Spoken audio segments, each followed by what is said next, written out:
Cyanide Mohan, जिसने 20 महिलाओं को मौत के घाट उतारा।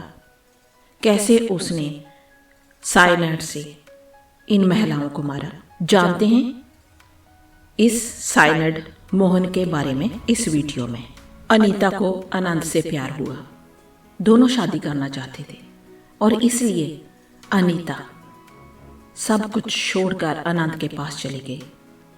आखिरी सांस तक एक पल भी अनीता समझ ही नहीं सकी कि प्यार का तो जाल था, शादीबाजी का सपना थी और मकसद सिर्फ सेक्स नहीं था, बल्कि बात उसकी जान जाने तक पहुंचने वाली थी। अनीता के बॉयफ्रेंड आनंद से बातचीत करने के बाद शादी करने के लिए अपने घर से भागी थी।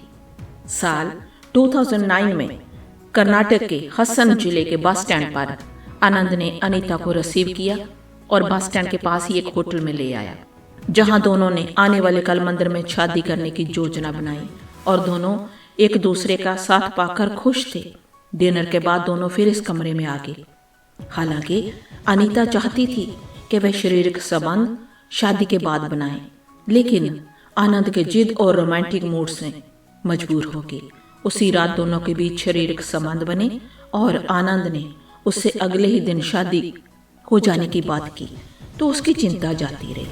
अगली सुबह अनीता होटल के कमरे में पूरे श्रृंगार के साथ तैयार हो रही थी।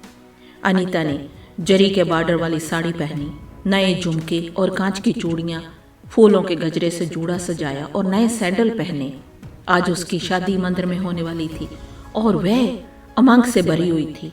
आनंद शादी के लिए कुछ इंतजाम करने की बात करते हुए होटल से निकल गया और अनीता से थोड़ी देर में बस स्टैंड आने को कहा।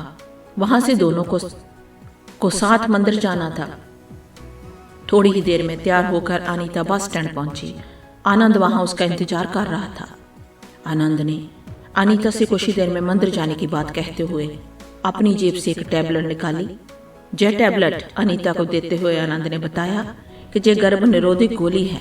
अनीता ने एक आध सवाल किए तो आनंद ने उससे बस स्टैंड के टॉयलेट में जाकर यह टैबलेट खाने को कहा।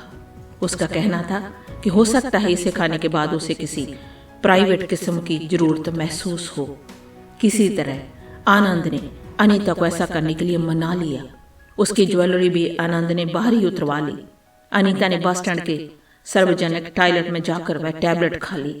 कुछ देर आनंद बाहर इंतजार करता रहा। किसी और महिला को टॉयलेट इस्तेमाल करना था, लेकिन दरवाजा भीतर से बंद था और इंतजार के बाद कुछ महिलाओं ने बाहर से दरवाजा पीटना शुरू किया, क्योंकि काफी देर से दरवाजा बंद था।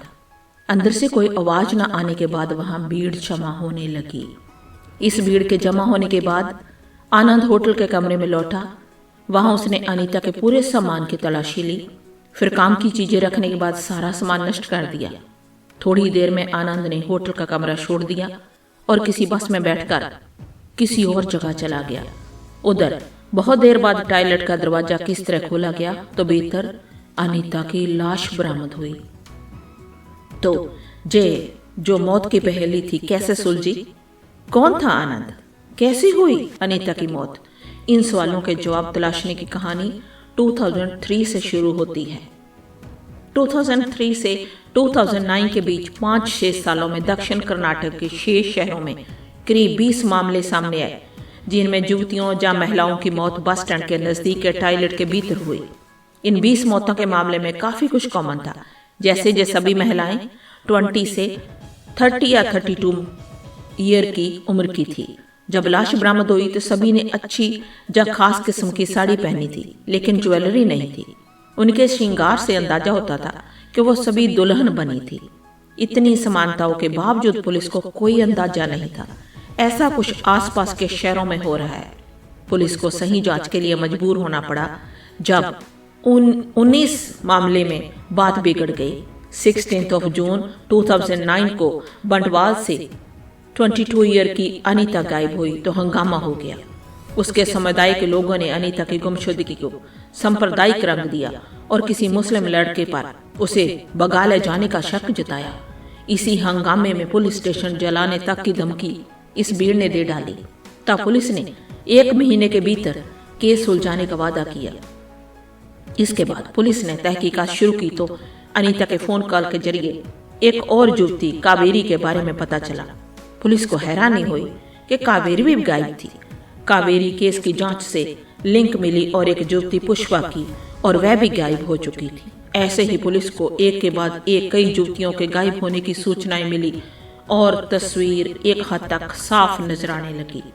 इन तमाम लड़कियों के गायब होने के मामलों की बारीकी से तफ्तीश के दौरान एक कॉमन लिंक पुलिस को मिला कि किसी न किसी तरह सबका संबंध मैंगलोर के एक गांव से जुड़ा था।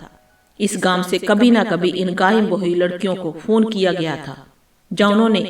जहां किसी को फोन किया था, अब पुलिस को शक था जहां से कोई सेक्स रैकेट संचालित होता है और लड़कियों का इस धंधे में झोंक दिया जाता है। इसी गांव पर केंद्रित जांच आगे चली तो गायब हुई एक लड़की की फोन पर धनुष नाम के लड़के से बातचीत होना पाया गया। धनुष से पूछताछ में पता चला कि उसके अंकल प्रोफेसर मोहन कुमार ने उसे फोन दिया था और इस पर उनके लिए कॉल आते थे। अब मोहन की तलाश हुई तो पाया गया कि उन दिनों मोहन बंटवाल की एक और लड़की सुमित्रा से फोन पर लंबी बातचीत कर रहा था। पुलिस जब मोहन के पास पहुंची तो खुलासा हुआ। उसे सुनकर पुलिस के होश उड़ गए। प्रोफेसर मोहन ही था साइनड मोहन। पुलिस हिरासत में प्रोफेसर मोहन ने जल्द ही खुलासा कर दिया कि गायब हुई 20 लड़कियों की मौत का जिम्मेदार वही है। हालांकि मोहन ने शुरुआती पूछताछ में 32 महिलाओं को मारने की बात कही थी, लेकिन बाद में इस संख्या से वह मुकर गया। मोहन ने कहा कि वह गरीब परिवारों की शादी की इच्छुक युवतियों को इम्प्रेस करता था, उन्हें शादी का झांसा देता और उसके बाद उन्हें किसी होटल में बुलाता। वहां उनके साथ सेक्स करने के बाद वह शादी का प्लान बनाता था। इसके बाद किसी बहाने से सार्वजनिक रेस्ट रूम में उन्हें गर्भ निरोधक गोली खाने के लिए राजी कर लेता था। विज्ञान का शिक्षक रहा मोहन इन गोलियों से पहले ही साइनाइड मिला दिया करता था, जिससे गोली खाते ही युवतियों की तुरंत मौत हो जाती थी। फिर वह होटल रूम में जाकर इन लड़कियों की ज्वेलरी और कीमती सामान लेकर चंपत हो जाता था। सीरियल किलिंग को अंजाम देने के लिए उसने एक सुनार से लंबे समय तक ज्वेलरी संबंधी काम किया और एक केमिकल डीलर से साइनाइड खरीदा। इस डीलर ने बाद में कहा था कि उसने सुनार समझकर मोहन को साइनाइड दिया था, जो ज्वेलरी के पॉलिश के काम में इस्तेमाल होता है। दूसरी बात यह है कि उस वक्त राज्य में साइनाइड आसानी से सिर्फ इसके अलावा शातिर मोहन हर बार हर अलग लड़की से आनंद भास्कर स्वामी जैसे अलग नामों से मिला करता था। उससे करीब 12 उपनाम सामने आए थे। वह हर लड़की से मिलते वक्त उसकी जाति का ही सरनेम ही बताया करता था और खुद को हमेशा सरकारी नौकरी में होना बताता था। इन तमाम कारणों से लड़कियों को झांसा देने में उसे आसानी होती थी। पुलिस हिरासत में आने के बाद इस हत्यारे को साइनाइड मोहन के नाम से जाने लगा। इस हत्यारे को साइनाइड मोहन के नाम से जाने लगा, जिसे 2013 में मौत की सजा सुनाई गई। आज की कहानी